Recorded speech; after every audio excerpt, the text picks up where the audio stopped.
Assalamualaikum warahmatullahi wabarakatuh. Pada pertemuan kali ini kita akan membahas tentang populasi dan sampel.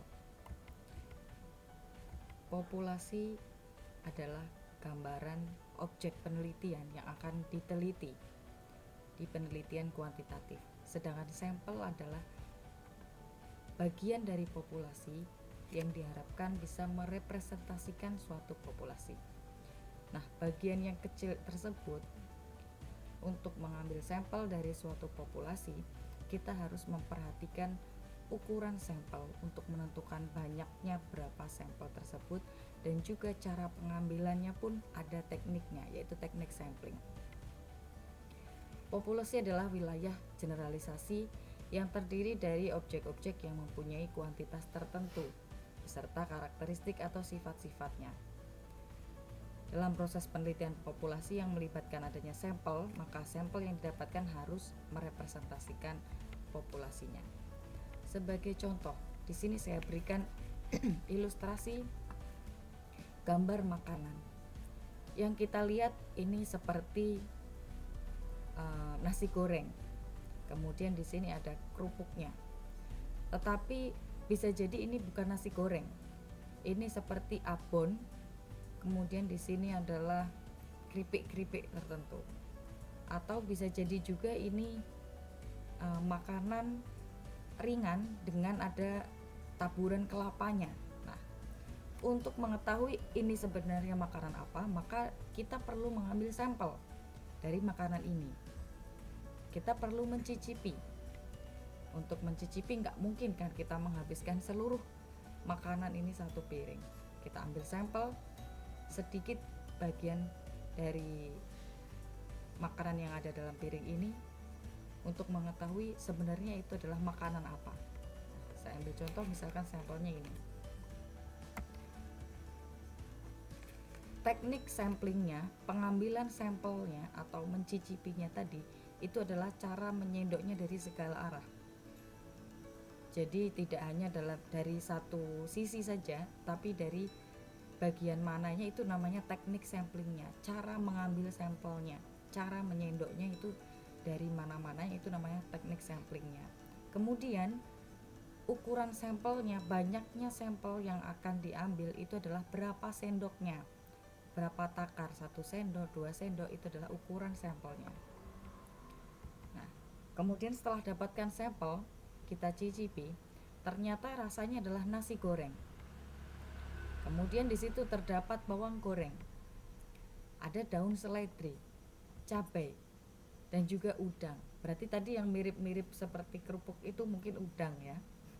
Nah, setelah dicicipi ternyata adalah nasi goreng, bawang goreng, ada daun seledri, cabai, dan juga udang. Maka dapat kita simpulkan berarti populasi tadi, karena sampelnya sudah dicicipi, populasi tadi adalah 1 piring nasi goreng udang. Oh, ini ternyata kerupuk ya memang ya, bukan udang. Mungkin udangnya sudah diiris kecil-kecil.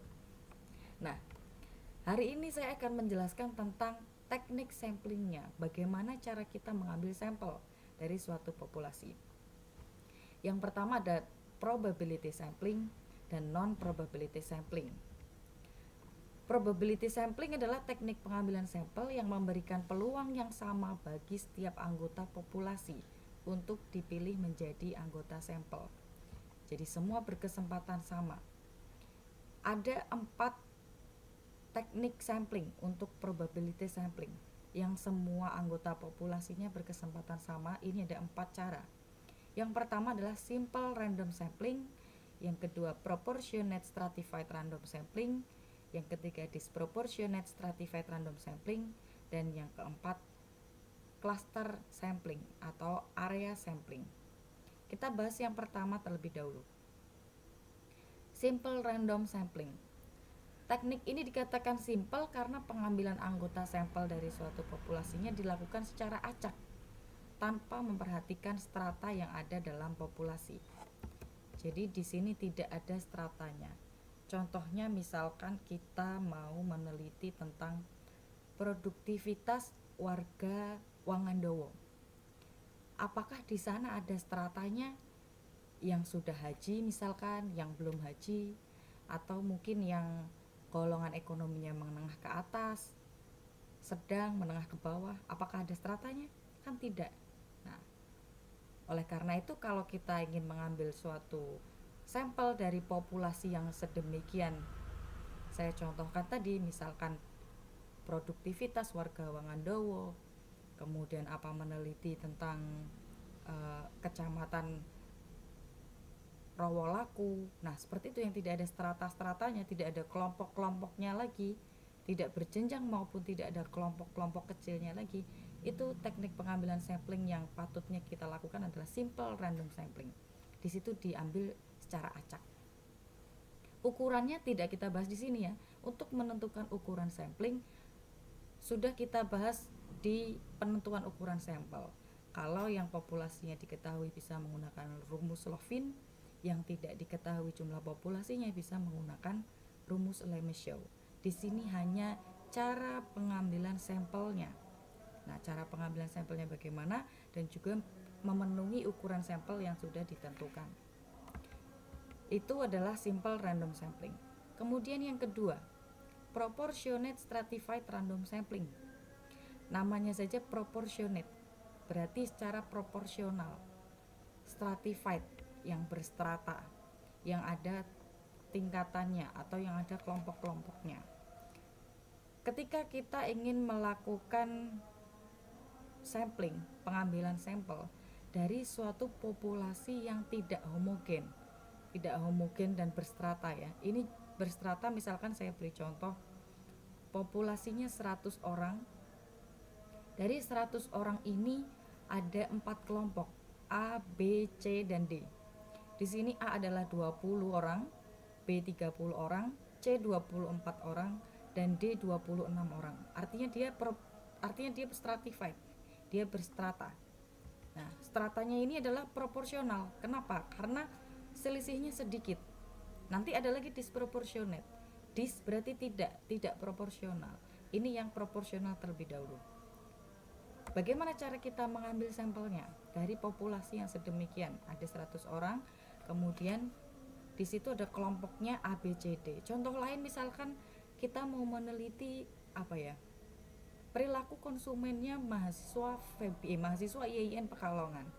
Mahasiswa IAIN Pekalongan ada FEBI, FTIK, kemudian Fasya, dan juga Fuad, kemudian ada lagi pasca sarjana. Nah, dari situ kelompok-kelompoknya, dari populasinya mahasiswa IAIN Pekalongan, kemudian ada stratanya tadi, kelompok-kelompoknya. Ini contohnya seperti itu. Bagaimana cara pengambilan sampel yang seperti itu populasinya? Yang pertama kita menentukan total sampelnya terlebih dahulu, baru menentukan banyak sampel tiap kelompok. Nah, tadi diketahui populasinya adalah 100 orang. Jadi kita akan menentukan dulu total sampelnya berapa, nanti baru dibagi untuk tiap kelompoknya.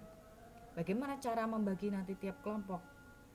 Banyak anggota kelompok dari populasinya, kemudian dibagi total populasi, dikalikan total sampel. Nah, contohnya seperti ini. Pertama kita akan menentukan total sampelnya. Berdasarkan populasi 100, misalkan kita menggunakan rumus Lovin.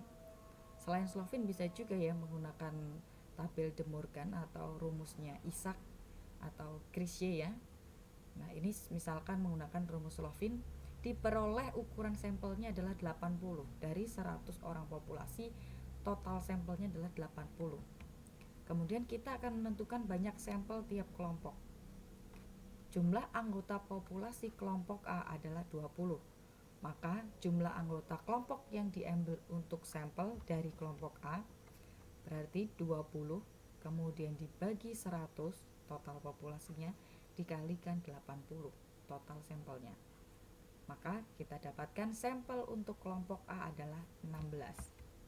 Begitu juga untuk yang B, C, D. B berarti 30, kemudian dibagi 100, dikalikan 80. Kita dapatkan sampel untuk kelompok B 24 dan seterusnya.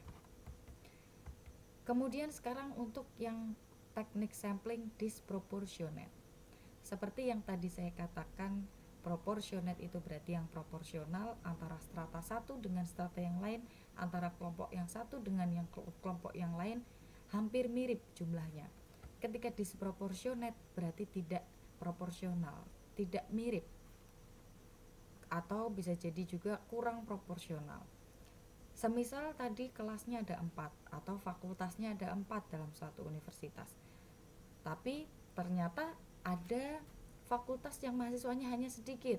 Nah, seperti di YIN contohnya mungkin pasca sarjana. Jumlah mahasiswanya jauh dari jumlah mahasiswa yang ada di fakultas-fakultas yang sarjana ya. Karena peminatnya juga memang sudah semakin berkurang kalau pasca sarjana. Nah, ini semisal kelompok A ini populasinya hanya 2 orang. Kemudian yang B20, C4 dan D24. Di sini antara kelompok yang AC dengan BD selisihnya jauh, sangat jauh. Makanya ini kita pengambilan teknik samplingnya, pengambilan sampelnya atau teknik samplingnya disproportionate stratified random sampling, karena dari jumlah kelompoknya, jumlah populasinya dari masing-masing kelompoknya itu kurang proporsional. Bagaimana cara pengambilan sampelnya? Seperti tadi, kita tentukan dulu jumlah sampel total menggunakan rumus Lovin boleh, Krichet boleh, Isaac boleh. Nah, ternyata dari misalkan ini 50 orang populasi, total sampelnya adalah 44 orang.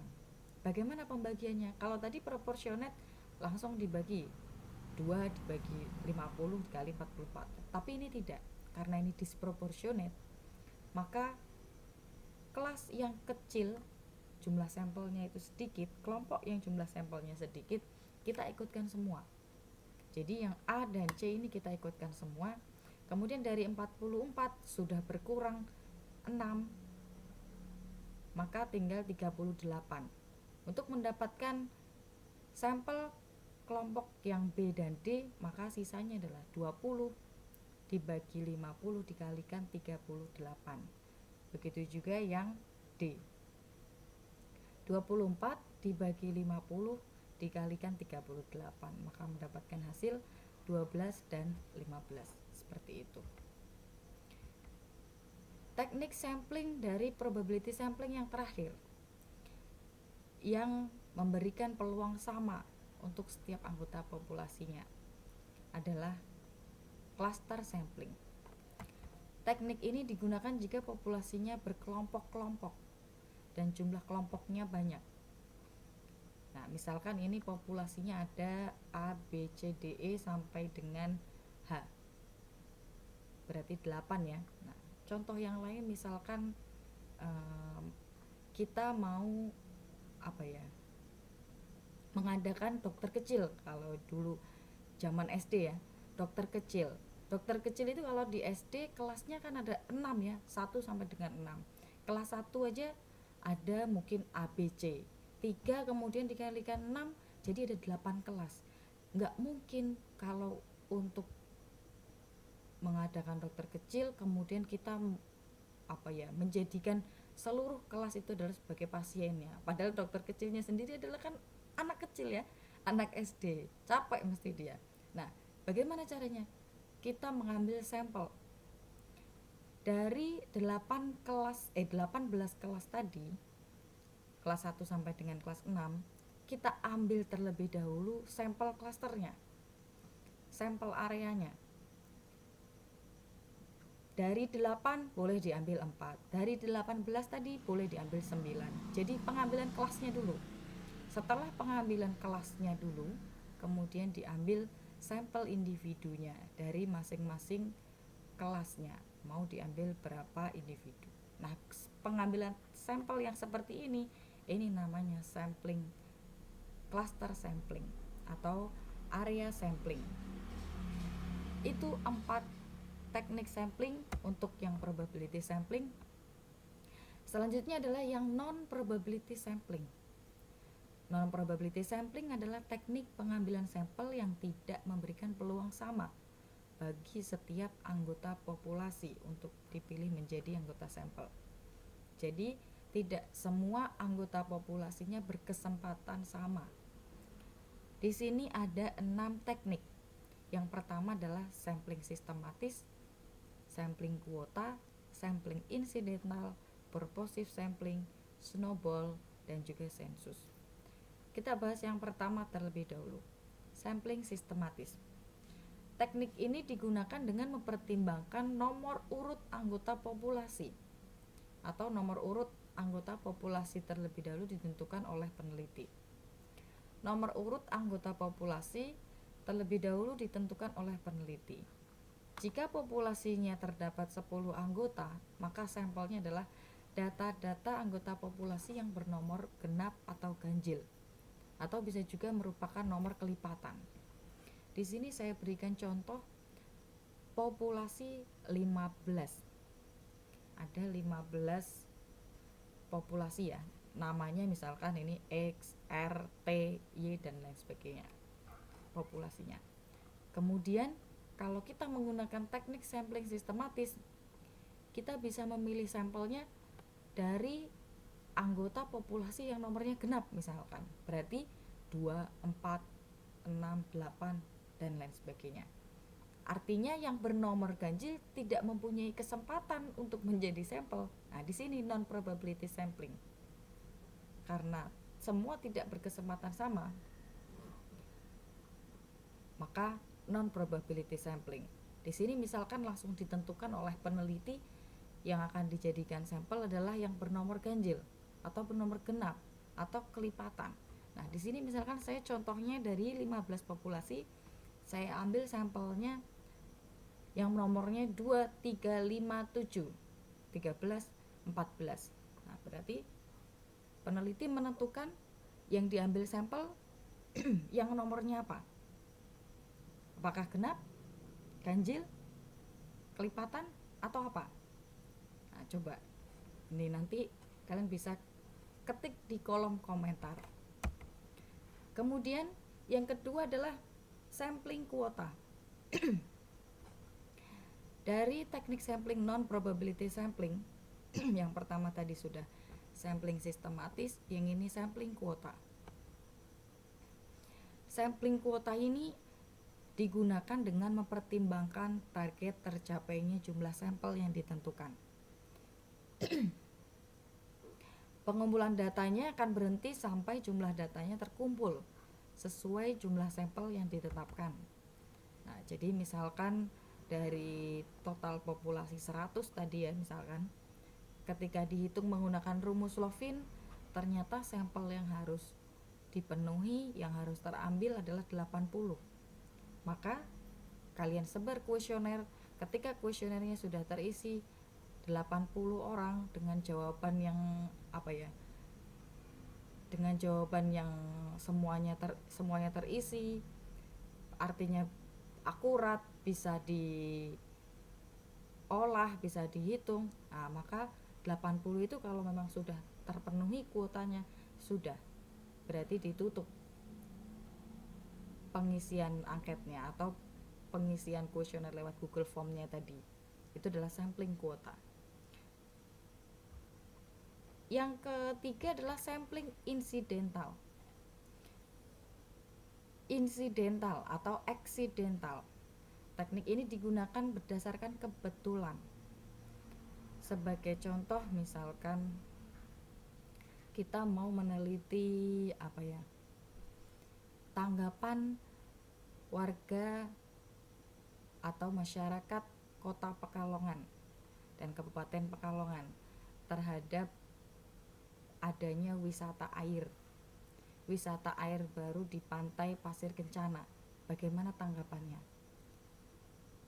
Nah, kita sebagai peneliti akan membagikan kuesioner, kita datang ke sana di pantai tersebut. Yang mendapatkan kuesioner di hari itu dan di waktu itu adalah accidental. Jadi yang berkesempatan menjadi sampel adalah orang yang datang hari itu dan juga di waktu itu. Kalau kita tidak datang ke pantai, ke wisata air di hari itu, berkesempatan untuk menjadi sampel tidak? Kan enggak. Maka di sini non probability sampling. Tidak semua anggota populasi berkesempatan sama menjadi anggota sampel. Nah, jadi tidak semua warga Kota Pekalongan, Kota dan Kabupaten Pekalongan ini berkesempatan sama menjadi sampel penelitian. Hanya orang-orang yang datang di tempat lokasi. Atau tadi contohnya di wisata air. Nah, kemudian teknik yang keempat, purposive sampling. Purposive sampling ini digunakan dengan mempertimbangkan pertimbangan tertentu. Ada kriteria-kriteria tertentu untuk dijadikan sampel. Misalkan sumber datanya ini harus orang yang ahli atau orang expert sesuai dengan kebutuhan data. Contohnya kita mau meneliti tentang kondisi politik, maka expertnya adalah pengamat politik. Tidak semua orang tahu tentang politik, jadi yang kita wawancarai, yang kita berikan kuesioner adalah pengamat politik atau orang yang expert di bidang politik. Contoh yang lain lagi, misalkan data sekunder. Kita mau meneliti harga saham dari emiten yang terindeks di Bursa Efek Indonesia. Kita ambil kriteria-kriteria tertentu, di mana emitennya sudah berdiri sejak tahun 2018 misalkan. Jadi kita cari emiten yang sudah berdiri sejak 2018 sampai dengan sekarang yang masih listed. Kalau dia sudah delisting atau mungkin ya sudah hilang dari indeks tersebut, maka tidak menjadi sampel. Nah, itu adalah kriteria-kriteria juga. Teknik sampling yang seperti itu yang membutuhkan kriteria-kriteria itu adalah sampling purposive. Teknik selanjutnya yaitu sensus. Sensus seperti sering kita dengar sensus penduduk seperti itu kan ya. Sensus itu adalah melibatkan seluruh anggota populasi. Kenapa sering kita dengar sensus penduduk? BPS, Badan Pusat Statistik itu membutuhkan data kependudukan dari seluruh warga Indonesia. Bagaimana cara menyensus, mengambil datanya dari seluruh warga Indonesia? Maka mereka melakukan sensus. Sensus itu secara besar-besaran membutuhkan banyak anggota untuk mengambil datanya. Maka biasanya BPS itu membuka rekrutmen, open rekrutmen tenaga untuk mengambil data. Nah, biasanya sekitar 2 bulan lah itu. Nah, kalau di sini teknik sampling sensus ini melibatkan seluruh anggota populasi. Misalkan contohnya kita mau meneliti kinerja karyawan di di pabrik lah. Kita mau meneliti kinerja karyawan di pabrik. Apakah di sana itu beban kerja di sana bisa mempengaruhi motivasi untuk bekerja, apakah juga motivasi bekerjanya nanti berdampak lagi ke kesejahteraan. Nah, kita mau meneliti kinerja pegawai di sana, kinerja karyawan di sana. Ternyata di pabrik itu hanya ada 40 orang. Maka kita tidak perlu mengambil sampel, atau pengambilan sampelnya adalah ya seluruh anggota populasinya. 40 orang tadi semuanya kita jadikan sampel. Itu adalah sensus. Teknik samplingnya namanya sensus. Nah, teknik yang selanjutnya adalah snowball sampling. Teknik ini digunakan berdasarkan pengembangan penelitian. Bermula dari jumlah sampel yang kecil, bisa bertambah jumlahnya terkait informasi yang diperoleh dari sampel awal. Misalkan kita mau meneliti tentang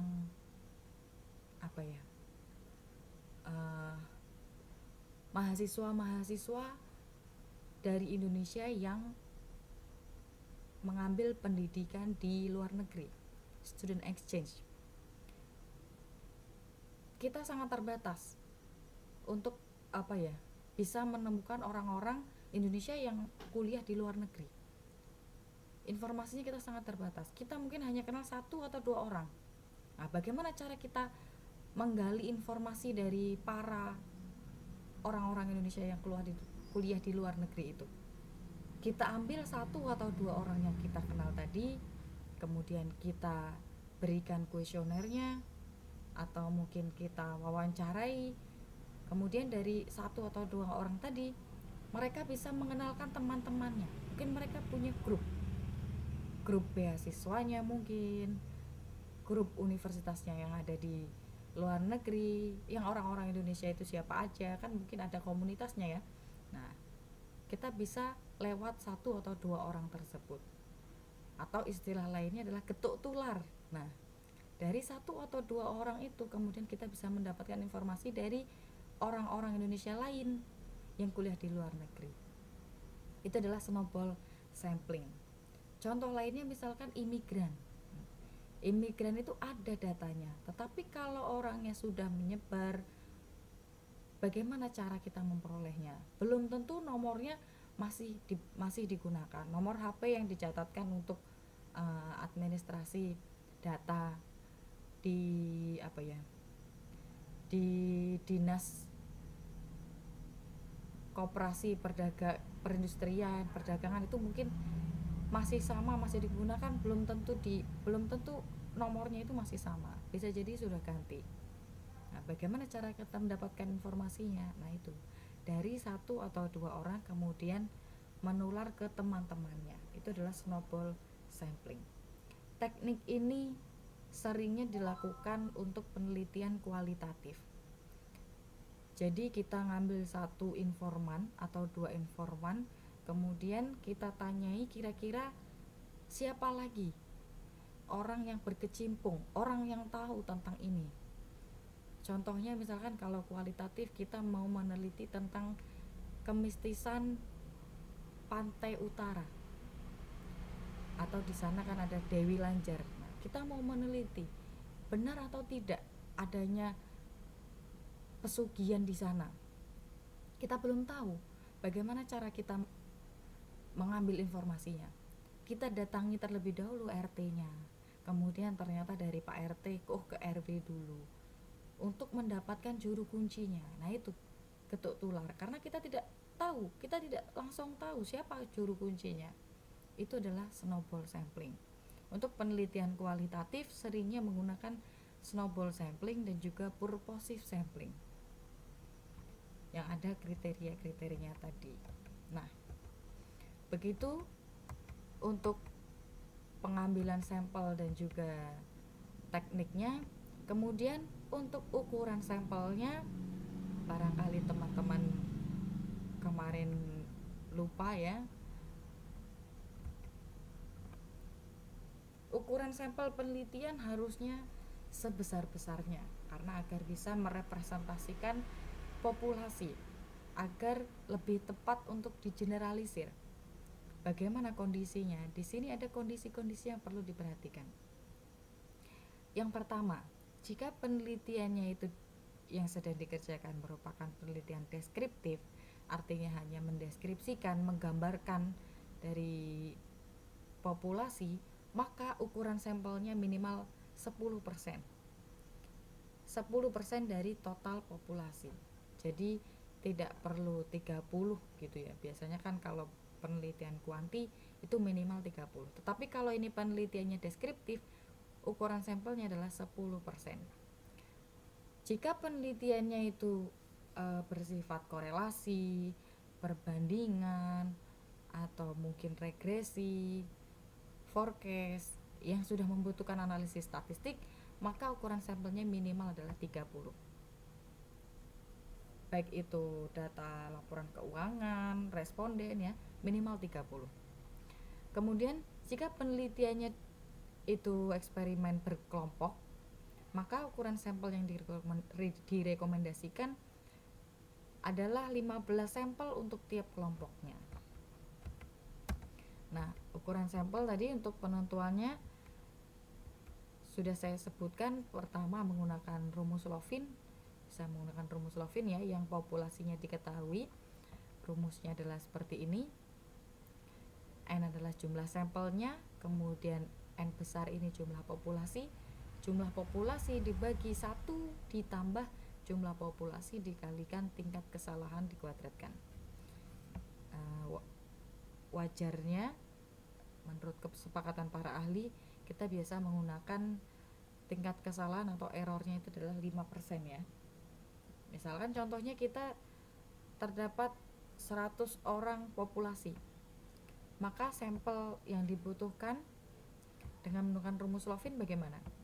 100 dibagi 1 ditambah 100 dikalikan 5% tadi, atau 0,05 dikuadratkan. 100 dibagi 1,25 hasilnya adalah 80. Maka dari 100 orang populasi, sampelnya dihitung menggunakan rumus Lovin mendapatkan hasil 80. Kemudian jika menggunakan rumus Stephen-Isaac, N sama dengan Chi-square dikalikan jumlah populasi dikalikan nilai proporsi untuk suatu kategori, kemudian dikalikan Q itu adalah 1 dikurangi P, kemudian dibagi errornya dikuadratkan dikalikan N-1 ditambah Chi-square lagi dikalikan P dikalikan Q. Chi-square itu nilainya tergantung derajat kebebasan dan tingkat kesalahan. Bisa dilihat dari tabel Chi-square. Di sini misalkan terdapat 100 orang populasi. Kalau tadi dihitung menggunakan rumus Lovin, sampelnya adalah 80. Sekarang kita coba menggunakan rumus Isaac. Tabel Chi-square untuk derajat kebebasan 5%, kemudian total N-nya adalah 100, Chi-square-nya adalah 3,841.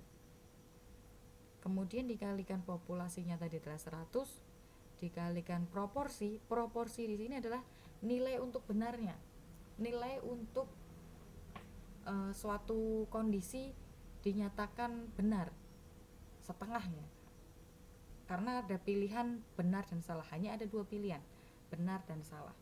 Nah, proporsinya di sini adalah setengah. Maka Q-nya juga 1 dikurangi setengah ya setengah.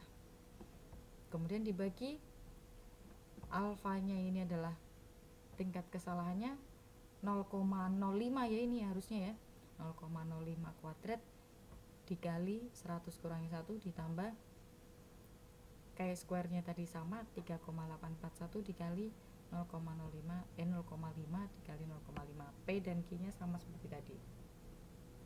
Hasilnya adalah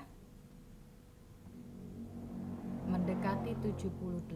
Jadi untuk 100 orang populasi ketika tadi dihitung menggunakan rumus Lovin sampelnya adalah 80, menggunakan rumusnya Isaac hasilnya adalah 78. Nah, ini seperti ini tabel Chi-square-nya.